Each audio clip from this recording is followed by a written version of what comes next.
Welcome to Visvabharati వేదిక astrology.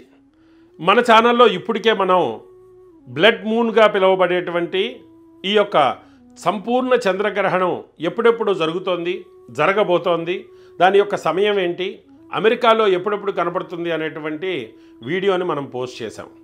దానికి మంచి ఆదరణ వచ్చింది. అలానే ఏ రాసుల వారికి ఎఫెక్ట్ అవుతుంది అన్నటువంటి వివరాలు కూడా చెప్తే బాగుంటుందని చెప్పారు. అందుకనే ఈ వీడియో చేస్తున్నాను. చివరి వరకు జాగ్రత్తగా చూడండి. దీంట్లో చాలా మంచి విషయాలు చెప్పబోతున్నాం. అసలు మన ఛానల్లోనే విజ్ఞానభరితమైనటువంటి వీడియోలు మనం పోస్ట్ చేస్తున్నాం కాబట్టి అవన్నీ మీరు మిస్ అవ్వకుండా చూడాలంటే దయచేసి సబ్స్క్రైబ్ చేసుకోండి. ఒకవేళ మీరు ఇండియా నుంచి చూస్తుంటే ఇండియాలో ఈ మార్చి 13వ తారీఖు జరగబోయేటువంటి ఈ యొక్క చంద్రగ్రహణం లేదు కాబట్టి మీరు కంగారు పడక్కర్లేదు. మీకు తెలిసినటువంటి వాళ్ళు ఎవరైనా అమెరికాలో ఉంటే వాళ్ళకి ఫార్వర్డ్ చేయండి.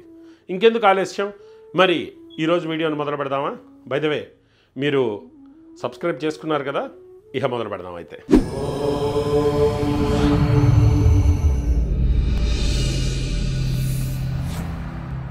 మరి ఏ రాసుల వారు ఈసారి మార్చి 13, 14 తారీఖుల్లో జరగబోయేటువంటి ఈ చంద్రగ్రహణం వల్ల ఎఫెక్ట్ అయ్యారు అన్నటువంటి విషయాన్ని 3 కేటగిరీస్గా తెలుసుకుందాం.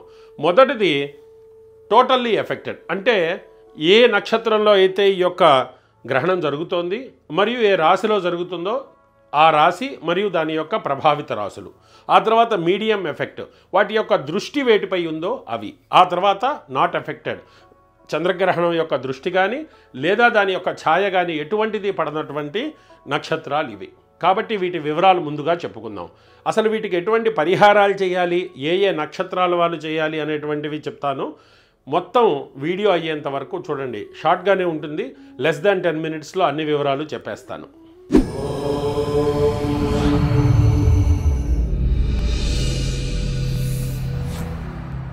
ఏ నక్షత్రాలు ఎఫెక్ట్ అయ్యాయి, ఎఫెక్ట్ అవ్వలేదు అనేటువంటివి తెలుసుకునే ముందు 13, 14 తారీఖులో ఏ సమయంలో జరుగుతుంది దాని గురించి డీటెయిల్ వీడియో చేశాను కాబట్టి ఇక్కడ చాలా షార్ట్గా చెప్తాను.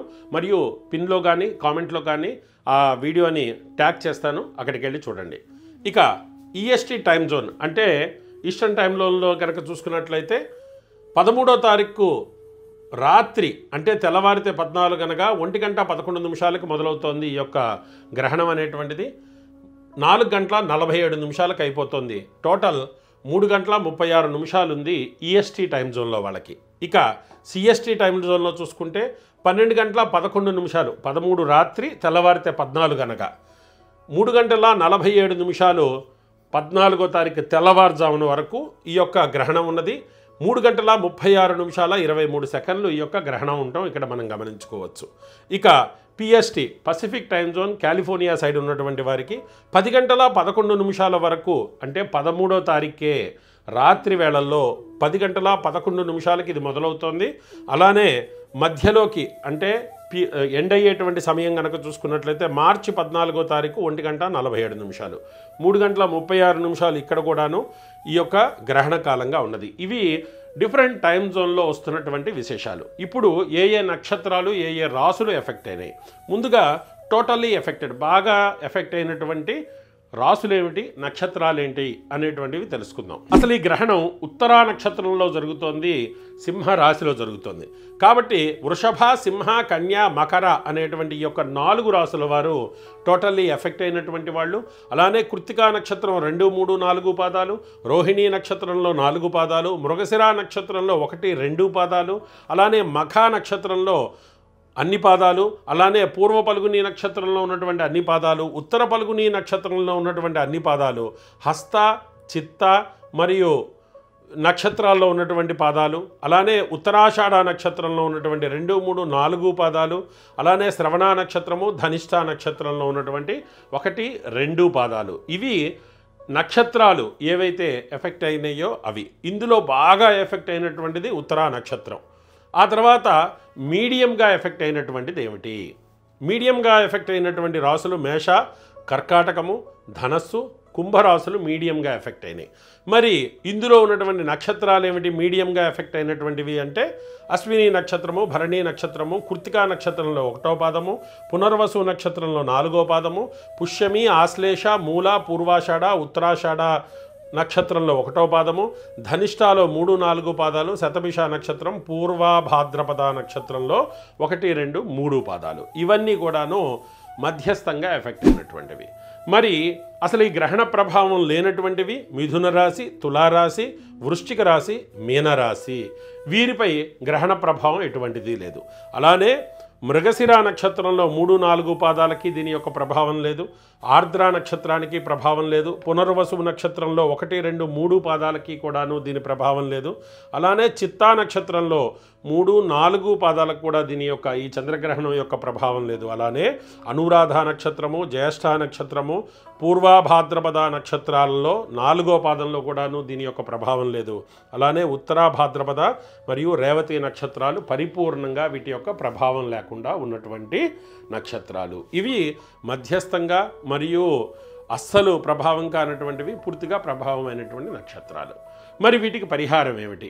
ఎవరికైతే టోటల్లీ ఎఫెక్టెడ్ అయిందో, బాగా ఎఫెక్ట్ అయినటువంటి సింహరాశి వారు, కన్యారాశి వారు, మకర రాశి వారు, వృషభ రాశి వారు ఎవరైతే ఉన్నారో వాళ్ళు చంద్రుడికి బియ్యం దానం చేయటము, మరియు ఒక చిన్న పాము పడిగ లాంటిది ఏదైనా వెండిది ఉంటే అది కూడా దానం చేయటము మంచిది.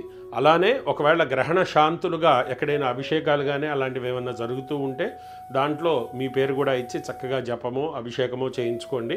వీలైతే దానం బ్రాహ్మడికి ఇచ్చి నమస్కారం చేయండి. ఒక తెల్లటి వస్త్రంతో శక్తి ఉన్నటువంటి వాళ్ళైతే ఒక వెండి పాత్ర కూడా దానం చేయవచ్చు. బట్ అది కంప్లీట్లీ ఆప్షనల్. ఇక దీని తర్వాత మధ్యస్థంగా ఉన్న వాళ్ళు ఏం చేయాలి?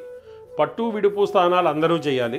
అవి కాకుండా మధ్యలో ఉన్నటువంటి వాళ్ళు, వీలైతే ఎక్కువ ప్రభావమైనటువంటి వాళ్ళు, మధ్యస్థంగా ప్రభావమైనటువంటి వాళ్ళు పొద్దున్నే లేచిన తర్వాత కొంత దైవతారాధన చేసుకొని ఇల్లంతా తుడుచుకున్న తర్వాత బియ్యం దానం చేసుకుంటే సరిపోతుంది. వీళ్ళు కూడాను జపాలు, హోమాలు అట్లాంటివి ఏమీ పెద్దగా చేయించాల్సిన అవసరం లేదు, మధ్యస్థంగా ఉన్నటువంటి వారు. ఇకపోతే అసలు ఎఫెక్ట్ అవునటువంటి వాళ్ళు ఏం చేయాలి అని అంటే, వాళ్ళు కూడా అంతే, పట్టు విడుపు స్నానం చేయొచ్చు. ఇక అది తప్ప ఇంకేమీ చేయాల్సిన అవసరం లేదు. గర్భిణీ స్త్రీలు ఏమన్నా చేయాలా? రాత్రి వేళల్లో జరుగుతోంది కాబట్టి ముందు రోజు వండినటువంటి పదార్థమేమీ కూడాను నిలవ ఉంచకుండా చూసుకోండి. రాత్రి వేళలో మధ్యలో లేచి ఎటువంటివి తిండి తినకుండా ఉండడానికి ప్రయత్నం చేయండి. సాయంత్రం పూట త్వరగా తినేసి చక్కగా బెడ్ టైం కల్లా నిద్రపోవడానికి వెళ్ళిపోయి గ్రహణం మొదలవటం కంటే ముందు చక్కగా తర్వాత రోజు పొద్దున్నే లేచిన తర్వాత తలస్నానం, వీలైతే మీ ఆరోగ్యం సహకరిస్తే తలస్నానం చేయండి, లేకపోయినా పర్వాలేదు.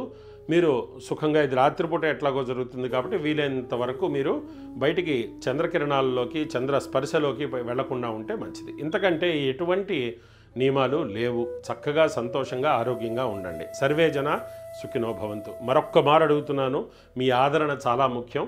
ఒకసారి మీరు సబ్స్క్రైబ్ చేసుకోండి. అలానే మన వీడియోలని నలుగురితో షేర్ చేసుకోండి. శుభమస్తు.